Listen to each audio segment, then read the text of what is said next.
Zenbat urte, lehendakari jauna, Aztilekura etorri gabe?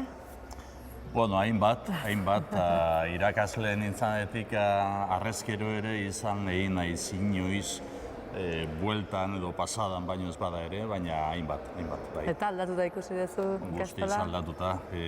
Gauden tokian, momentu honetan, ni hemen irakasle nintzenean zabortegi bat zen.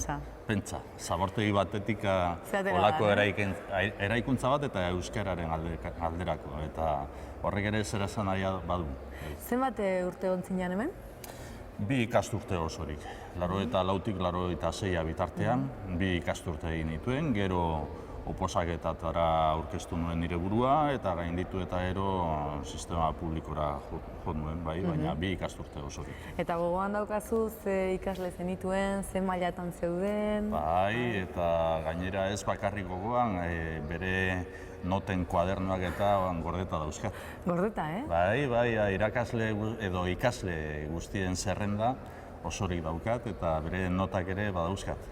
Bi ikasturtetako ikasleenak. Zure lehendabiziko lana izan zen nolabait? Bai, lanbide arautuan bai, lehenbiziko lana.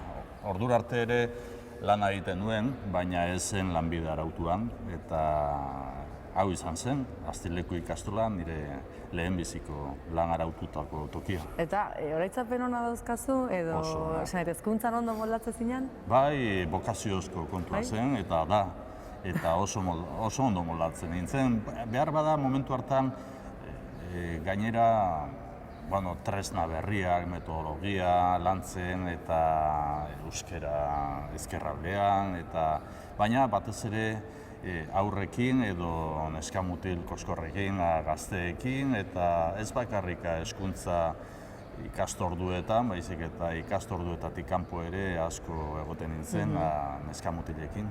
Zalea lehendakaria? Bai, denetariko adinetako hezkuntzak erakarri egiten hau, hori da bokazioa, baina aurrekin ere bai eta neskamutil gazteekin ere bai. Eta aukeran jarriko banizu, hezkuntza edo politika egintza? Hori zaila da, baina